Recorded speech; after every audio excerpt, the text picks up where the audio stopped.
These are the acrylic flower display stands. These come in two sizes, so the taller one is 7 inches and then the shorter one is 3 3/4 inches.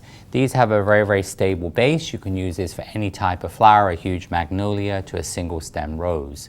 Now, when I do most of my wedding cakes, I would include one of these with the cost of the cake. So then the spray that is on the cake, I would just take this off so the client can then put this in to display at home, because a normal flower vase is going to be too wide to accommodate sugar flowers.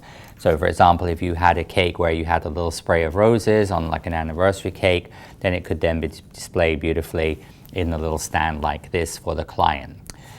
When you're doing larger sprays, so for example, like a lot of times more of a bouquet type of spray, typically I would use the shorter 3 3/4 inch one. So this is a tropical flower spray here, where I have hibiscus, bougainvillea, palm leaves arranged in a sort of a classic bouquet shape. But you see how it fits beautifully. It's very stable in here. There's not going to be any, as I said, problem with that toppling over.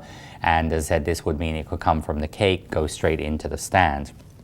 The taller one is useful for longer flowers. So for example, if you were doing a flower like a peony, this is, for example, like an oriental peony, oriental style peony.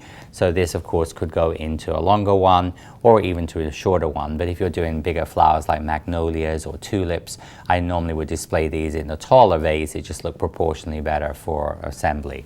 So these are the, as I said, the smaller 3 3/4 inch and then the taller 7 inch stands in the Z for displaying your flowers.